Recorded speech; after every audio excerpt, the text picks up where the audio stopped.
बाद में 1908 में पुरुषोत्तम मावजी ने भंडारकर को एक भागीदार के रूप में बदल दिया और प्रेस का नाम भी चेंज हो गया to Lakshmi art printing works.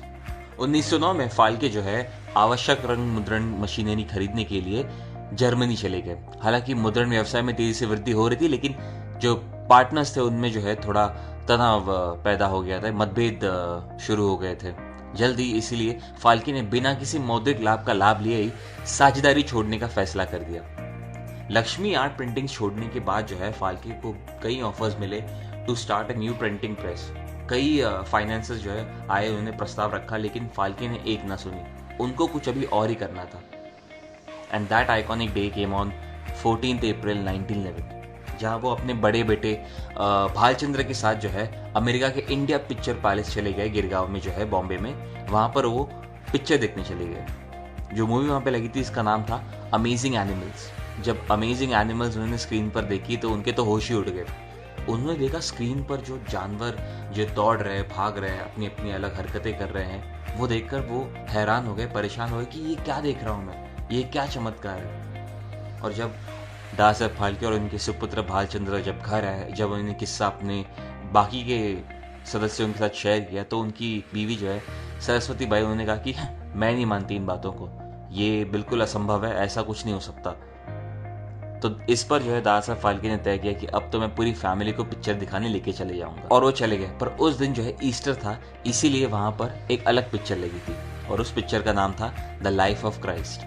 और जब यीशु क्रिस्ट को उन्होंने स्क्रीन पर देखा तो उनको लगा कि हमारे हिंदू देवता रामकृष्ण स्क्रीन पर कैसे लाएंगे। और तब जो है उन्होंने फैसला किया कि मैं चलती तस्वीरों का व्यवसाय शुरू कर दूंगा। इसके लिए अगले वर्ष के लिए फाल्के ने यूरोप से विभिन्न फिल्म से संबंधित सामग्री जैसे कि कैटलॉग, किताबें और फिल्म बनाने के उपकरण एकत्र करना शुरू कर दिया। उन्होंने एक छोटे से फिल्म कैमरा और रील को खरीदा और रात में फिल्म दिखाना शुरू किया, जिसमें एक लेंस पर मोमबत्ती की रोशनी पर ध्यान केंद्रित किया और दीवार पर चित्रों को पेश किया। वो हर शाम 4 से 5 घंटे तक ये फिल्म दिखाते और अपनी नींद से वंचित रहते। इसीलिए उनकी दोनों आंखों में खिंचाव आया और जो है कैटरैक्ट का प्रॉब्लम उन्हें सताने लग गया। उनको उनके कई दोस्तों ने आराम की सलाह दी, लेकिन उन्होंने सारी जो सलाहें हैं उनको नज़रअंदाज कर दिया और वो है अपने काम में जुटे रहे, दिन रात काम करते बिना ये देखे कि क्या चल रहा है आजू बाजू या फिर रात है या सुबह है। वो अपने पैशन में ऐसे घुस गए थे कि उनको वहाँ से बाहर निकालना मुश्किल था। ऐसे में तो एक बार एक किस्सा हो गया था, उनके दोस्त जो है उन्हें पागल खाने ले गए थे डॉक्टर को दिखाने के लिए, लेकिन वहाँ से जो है डॉक्टर बाबा साहब फाल्के भाग निकले थे। पर जब आंखों का प्रॉब्लम उन्हें सताने लग गया तो नेत्र रोग विशेषज्ञ डॉक्टर प्रभाकर ने उनको 3 या 4 जोड़े का चश्मा दिया, जिसकी वजह से उनकी नेत्र दृष्टि बहाल करने में मदद मिली। अब दादा साहब फाल्के का मन है एकदम चंचल मन, एक जगह टिकने वाला कहाँ है, इसीलिए उन्हें फिल्म मेकर बनने का फैसला कर दिया। 1912 में अपने दोस्त से कुछ पैसे लेकर वो लंदन चले गए और फिर 2 हफ्ते तक फिल्म मेकिंग की बारीकियां सीखी और फिल्म निर्माण से जुड़े सारे उपकरण खरीदने के बाद वो मुंबई लौट आए और उन्होंने स्टार्ट की मुंबई फाल्के कंपनी। अब स्टोरी तो उनके पास रेडी थी, बट प्रोड्यूसर नहीं था ना। क्या है, सारे पैसे जो है पढ़ाई और बाकी सामग्री लेने में खर्च हो गए थे, पर प्रोड्यूसर की जरूरत थी और उतने पैसे थे नहीं, तो प्रोड्यूसर की सर्च शुरू हो गई। इस दौरान उनकी मुलाकात फोटोग्राफी उपकरण की डीलर से हुई, जो दादा साहब फाल्के के विजन से इतने प्रभावित हो गए कि उन्होंने कहा कि मैं तुम्हारी फिल्म प्रोड्यूस कर दूंगा। काश हमको भी ऐसे लोग मिल जाए जो हमारी कहानी को एनीवे आगे बढ़ते। अब इसके बाद एक और प्रॉब्लम सताने लग गई, एक्ट्रेस। अब देखिए, उन दिनों जो है एक्ट्रेस जो है ऐसे मिलती नहीं थी, क्योंकि लड़कियों को जो औरतों को जो है काम करना अलाउड नहीं था फिल्म इंडस्ट्री में। अब जब बनी नहीं तो ऑब्वियसली तो एक तरह से लोग परहेज करते थे, तो सर्च शुरू हो गई कि एक्ट्रेस कहाँ से लाए। तो दादा साहब फाल्के ने कई ट्राई किए, कई जगहों पर बात की, लेकिन टाई फिस। यहाँ तक कि वो रेड लाइट एरिया भी चले गए, लेकिन वहां से भी औरतों ने कहा कि हम नहीं काम करने वाले। अब करे तो करे क्या। बाद में उनकी खोज जहाँ पहुंची एक होटल में, जहां उनकी नजर पड़ी सालुंखे पर, जो कि वहां पर बावर्ची था, और उन्होंने कहा कि तुम बनोगे मेरे एक्ट्रेस।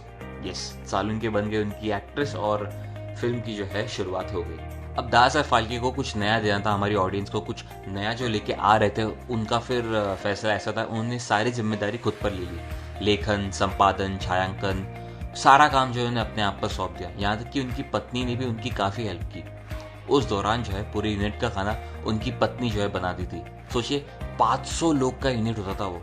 उनके कपड़े धोना, उनका खाना बनाना, it's not an easy task then and now too. मतलब सोचिए, 500 लोग को एक तरह से हैंडल करना। Hats off to Phalke family boss. अब पूरी फिल्म का खर्चा जो है आया अराउंड 15,000 रुपीज। अब डी डे आ गया, बोले तो रिलीज का दिन आ गया बिडू। 3 मई 1913 को फिल्म रिलीज हुई राजा हरिश्चंद्र मुंबई के कोरोनेशन थिएटर में। लगभग 40 मिनट की इस फिल्म को खूब अच्छा समर्थन मिला लोगों से। पब्लिक ने जो है इस फिल्म को खूब सराहा। अब राजा हरिश्चंद्र की सफलता के बाद दादा साहब जो है नासिक चले गए। नासिक में वो मोहिनी भस्मासुर के चित्रण में लग गए। अब इस फिल्म के निर्माण में लगभग 3 महीने लग गए। And Mohini Bhasmasur holds a lot of importance in history book, क्योंकि इस फिल्म की वजह से दुर्गा गोखले और कमला गोखले जैसी बेहतरीन अभिनेत्रियों को भारतीय फिल्म जगत में पहली बार अभिनेत्री बनने का गौरव प्राप्त हुआ। और फिर जो है उनकी अगली फिल्म सत्यवान और सावित्री की सफलता के बाद उनकी ख्याति पूरे देश में फैल गई और फिर दर्शक जो है उनकी फिल्म देखने के लिए इंतजार करने लगे। लंका दहन जो है उनका काफ़ी एम्बिशियस प्रोजेक्ट था, जहाँ पर रामायण में लंका को जलाने के प्रकरण को दर्शाया गया था। और ये 3 फीट लगभग 30,000 फीट 910 मीटर लंबा था। ये मूवी रिलीज हुई in Pune at Arya cinema on 17 सितंबर 1917। अन्ना सालुंखे जिन्होंने राजा हरिश्चंद्र में एक्ट्रेस की भूमिका निभाई थी, यहाँ पर वो राम भी बने और सीता भी बने। इस प्रकार जो है उन्हें भारतीय सिनेमा में पहली दोहरी भूमिका निभाने का श्रेय दिया जाता है। मेरे डैड ने मुझसे किस्सा शेयर किया था। उन्होंने कहा था कि उनके दादाजी जो है उन्हें एक बात बताई थी कि जब लंका दहन रिलीज हुई थी वेस्ट एंड सिनेमा में बॉम्बे में, तो उसके शोज जो है शुरू होते थे from morning 7 to late night 3 AM तक। अब इस फिल्म ने इतने पैसे कमाए कि जब ये पैसे जो है फिल्म प्रोड्यूसर या डिस्ट्रीब्यूटर के पास जाते तो बैलगाड़ी में एक बंदा अपॉइंट किया जाता था विद अ बंदूक, ताकि पैसे जो है चोरी ना हो। इतनी इंटरेस्टिंग है ना कहानी। मतलब जब सब कुछ इतना जब नया होता है, when everything is new, everything like feels different. अब जो है पिक्चर 200-300 करोड़ कमाते हैं, हालांकि बैलगाड़ी में पैसे नहीं आते, अपने अकाउंट में ऑलरेडी आ जाते हैं वो। 1914 में 1914 में दादा साहब फाल्के को फिर से जो है लंदन जाने का प्रस्ताव मिला और वहाँ पर लोगों ने उनसे दरख्वास्त की कि आप जो है अपनी फिल्म का निर्माण और फिल्म का जो काम है लंदन में रह कीजिए। पर उन्होंने इस प्रस्ताव को ठुकरा दिया और कहा कि मैं भारतीय हूं और मैं वही काम करना पसंद करूंगा। इसके बाद उन्होंने 1918 में श्री कृष्ण जन्म और 1919 में कालिया मर्दान जैसी सफल धार्मिक फिल्में बनाई। अब इस फिल्म का एक किस्सा काफ़ी मशहूर है कि जब पर्दे पर श्री कृष्ण आते तो लोग जो है थिएटर में ही दंडवत प्रणाम करते।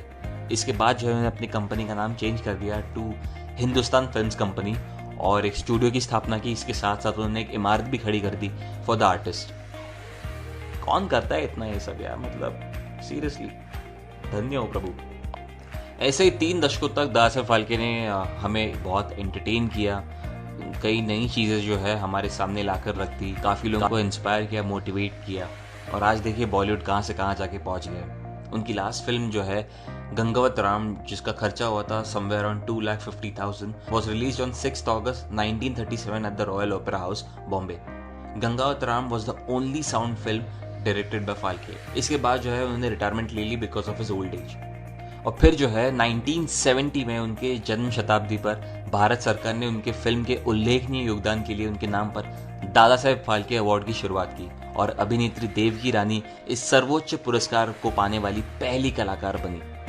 और फिर जो है 2009 में एक मराठी फिल्म बनी Harishchandrachi factory, which was a biopic on Dada Saheb Phalke. Harishchandrachi factory to be honest is one of the best biopics I have come across, क्योंकि जिस तरह से उस स्ट्रगल को दिखाया गया था उनकी बायोपिक में, मज़ा आ गया था देख के। उनके स्ट्रगल में भी ह्यूमर था, बहुत प्रॉब्लम से जूझने के बाद भी जो है उनके चेहरे पर हंसी थी। दादा साहब फाल्के ने ऑलमोस्ट अपने घर का सारा सामान बेच दिया था टू मेक अ मूवी, अपने इस जुनून को, अपने इस पैशन को फॉलो करने के लिए। तो जब अपने फेलियर से, जब अपने स्ट्रगल से वो डील कर रहे थे, उन्होंने कभी हार नहीं मानी। तो ऑब्वियस सी बात है, जब सक्सेस मिलेगा तो वो और जो है आगे बढ़ेंगे लाइफ में। दादा साहब फाल्के के कंट्रीब्यूशन को गूगल ने भी जो है सम्मानित किया था ऑन 30 अप्रैल 2018। उनके 148वें बर्थडे एनिवर्सरी पर गूगल डूडल जो है कनाडा, भारत और ऑस्ट्रेलिया में और न्यूजीलैंड में भी चित्रित किया गया था, जिसमें थे हमारे दादा साहब फाल्के। है ना इंटरेस्टिंग कहानी, जहाँ पर एक बंदे ने सोचा कि मुझे एक फिल्म मेकर बनना है, दिन रात एक कर दिया, आंखों की प्रॉब्लम हुई, लोग जो है उन्हें पागल खाने ले गए दिखाने के लिए कि ये बंदा क्या कर रहा है, ये क्या सोच रहा है, ये हो क्या गया है इसे। शायद अपने पैशन को फॉलो करना यही कुछ होता है कि you lose sight of everything, आप सब कुछ भूल जाते हो और आप जो है अपने ड्रीम को परस्यू करने में लग जाते हो। हालांकि कुछ लोग जो है आपके विजन को, आपके ड्रीम को समझ नहीं पाते, लेकिन आप जो है लगे रहते हो और यही होना चाहिए लाइफ में। अगर आपको कोई लक्ष्य मिले तो उसके पीछे लग जाइए। इतना आसान नहीं होगा अपना लक्ष्य हासिल करना, बट टू बी ऑनेस्ट वो जो जर्नी होती है ना to reach the destination, it's more beautiful than achieving that destination और coming to that destination, to be honest. अब देखिए बॉलीवुड का निर्माण जो है दादा साहब फाल्के की वजह से हो गया और आज जो है कितने लोग जो है अपने सपने लेकर आते हैं, अपनी कहानियाँ बताते हैं। बॉलीवुड एक जरिया बन गया है to showcase your talent, to show what stories you have, to show what emotions you go through. हर एक रीजन की अलग अलग कहानी होती है, हर एक जो डायलेक्ट है या लैंग्वेज है वो अपनी कहानी प्रेजेंट करता है। हमें कितनी सारी चीज़ों के बारे में पता चल जाता है। तो अगर दादा साहब फाल्के ने स्टेप ना लिया होता तो पता नहीं बॉलीवुड जो है कितने साल बाद हमारे जो है देश में आता। तो उनके जुनून को सलाम, उनके पागलपन को सलाम। तो आपको ये एपिसोड कैसा लगा हमें कमेंट करके बताएं। आपको ये शो अगर पसंद आया हो तो इसे लाइब्रेरी में ऐड करें ताकि आप इसे बार बार सुन सकें। आप जो है मुझे फॉलो भी कर सकते हैं ताकि